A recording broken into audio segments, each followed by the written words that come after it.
Oi gente, tudo bem? Hoje eu queria falar sobre o novo filme da Disney e da Pixar, Soul, que era pra ter sido lançado nos cinemas, mas por conta da pandemia foi lançado na nova plataforma de streaming da Disney, o Disney+, Disney Plus, como vocês preferirem. Esse filme foi muito marcante e importante porque teve o primeiro protagonista negro da Pixar, e o Ken Powers, que é o diretor do filme, foi o primeiro diretor negro da história da Pixar também. Além disso, traz o jazz e o soul, que são muito importantes para a comunidade afro-americana. E também os diretores e produtores do filme conversaram com intelectuais, organizações e até mesmo funcionários negros para saber se eles sentiam uma verdadeira identificação com o filme.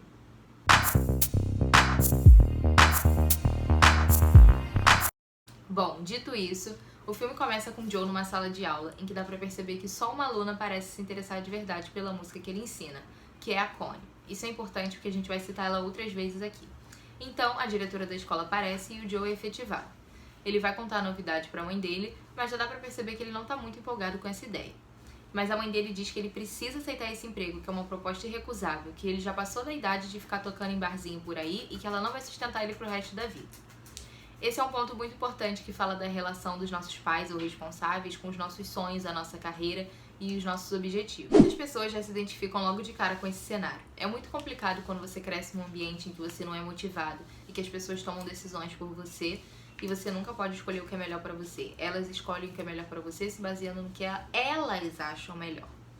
Então você vira uma pessoa com crenças limitantes. Você acha que não pode tomar nenhuma decisão sozinho, que você não é capaz de dar nenhum passo sozinho pro seu futuro, você se acha uma pessoa fraca e por aí vai. Depois disso, um ex-aluno do Joe liga pra ele e convida pra ele fazer um teste com a Dorothea Williams, que é o sonho da vida dele.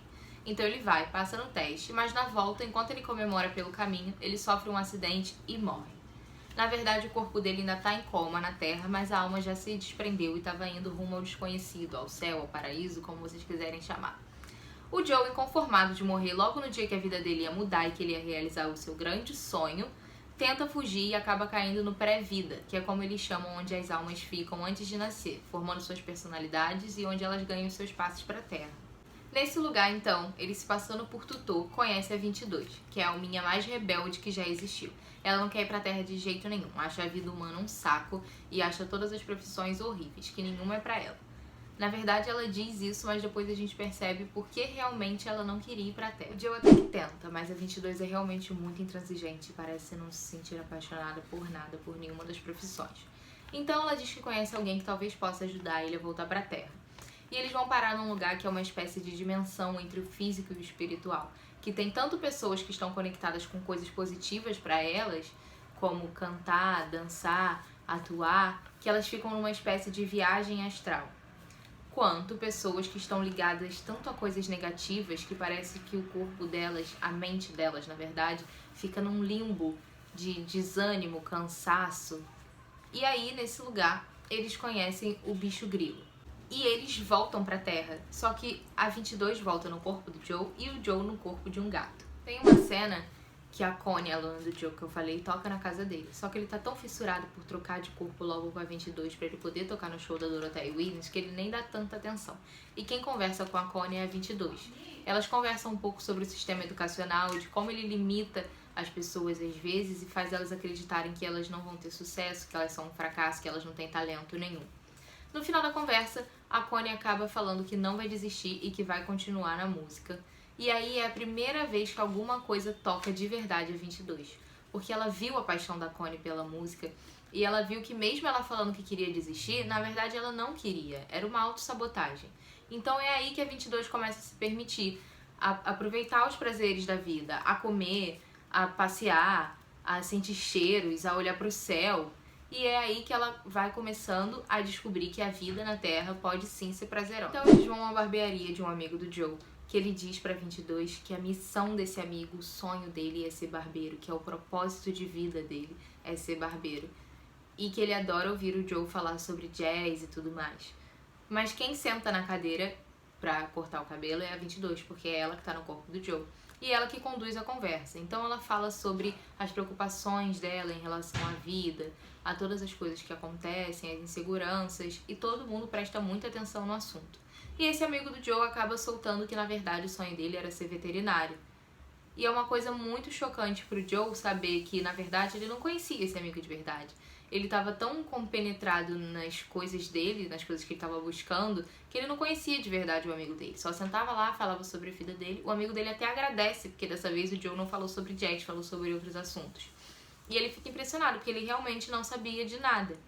E isso é muito legal da gente ver, porque apesar do autoconhecimento ser um processo muito particular, às vezes essa troca com os outros é importante, até para você saber o que você não quer pra você, ou para olhar para o que você acha que sempre quis de uma forma diferente. Depois o Joe volta no ateliê da mãe dele, porque ele precisa consertar o terno que rasgou pro show, e eles acabam tendo uma discussão muito feia, em que a mãe dele diz que se preocupa com ele, se preocupa de um dia ela morrer e ele não ter como se sustentar, se ele ficar vivendo desse sonho da música, que isso fez o pai dele sofrer muito e que ela não quer que ele passe por isso também. E é importante a gente ver como o diálogo sempre resolve tudo. Eu sei que tem famílias que são muito difíceis de lidar, mas às vezes tem um motivo porque tal pessoa é em relação a alguma coisa. A mãe do Joe, por exemplo, se preocupava com o futuro dele, se preocupava de deixar ele sozinho no mundo e ele não ter como sobreviver. Só quando ele conversou com ela, que ela entendeu finalmente que isso era a razão dele de viver, que não importava ela se preocupar com o emprego se ele não estivesse feliz, foi que ela realmente entendeu o ponto da situação. Então, finalmente chega a hora da 22 e do Joe trocarem de corpo. Eles vão encontrar o bicho grilo, onde o Joe ia pegar o corpo dele de volta e a 22 ia voltar pro pré-vida. Só que a 22 não quer, porque finalmente ela sentiu o prazer de estar viva e ela quer ficar mais tempo até encontrar a vocação dela no mundo. Então eles discutem, ela foge, ele vai atrás dela e eles acabam sendo levados de volta pro pré-vida, onde eles percebem que a 22 finalmente ganhou o passe para poder ir pra Terra. Só que o Joe joga na cara dela que ela só conseguiu isso por causa dele. Ela só teve aquelas sensações de prazer na Terra porque ela estava no corpo dele. Então ela fica chateada e joga o passe pra ele. Então o Joe pega o passe dela, volta pra Terra e toca no show. Só que depois do show ele se sente vazio, se sente culpado e vai atrás da 22. E ele encontra ela onde? Naquele lugar entre o físico e o espiritual. Só que ela já se tornou uma daquelas almas sobrecarregadas, cheias de coisas negativas. E essa cena é muito forte, porque mostra o interior da 22 com várias pessoas falando coisas na cabeça dela, pessoas que já passaram pela vida dela falando: você não vai conseguir, você é isso, você é aquilo. E eu tenho certeza que várias pessoas já se sentiram assim em algum momento da vida. Mas então o Joe consegue resgatar a 22 e o filme termina meio que com um final aberto a possibilidades. A 22 vai pra Terra, mas não mostra em que lugar ela nasceu, se ela conseguiu encontrar uma vocação. E o Joe também tem uma segunda chance e volta pra Terra, mas não mostra se a vocação dele era mesmo a música, se ele continuou como professor, se ele continuou fazendo show e o que acontecia futuramente. Mas sobre a questão do Joe no filme. O filme toca muito nesse ponto da diferença entre missão e propósito. Um dos personagens chega até a falar isso, que são coisas diferentes. A missão é o que a gente faz e o propósito é o porquê a gente faz o que faz. O Joe sempre achou que o propósito e a missão dele fossem ser um músico famoso de banda, ser um astro do jazz, mas na minha visão, o propósito dele é tocar as pessoas através da música, transformar a vida das pessoas através da música. E ele sempre achou que ele só ia conseguir isso através de shows em uma banda famosa, se ele tocasse nos melhores lugares e tudo mais. Mas ele já estava conseguindo fazer isso como professor. Foi o que ele fez com a Connie, ele tocou ela, mudou a vida dela com a música. E isso mostra o quê? Às vezes a gente está tão preocupado em realizar um sonho que a gente criou há tantos anos que a gente nem consegue perceber que às vezes a gente já realizou esse sonho, só que ele se apresentou de uma forma diferente.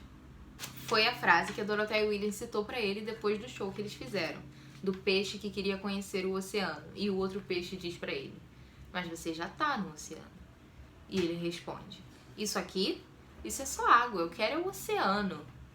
Às vezes a gente não consegue perceber como certas coisas da vida chegam pra gente. A vida é assim, nem sempre as coisas vão se apresentar da forma que a gente quer, vão se apresentar da melhor forma. E às vezes a gente só entende o melhor depois. Foi igual a história que ele contou no começo do filme, do primeiro músico de jazz que ele ouviu e de como aquele cara transformou a vida dele e fez a música ser a vida dele.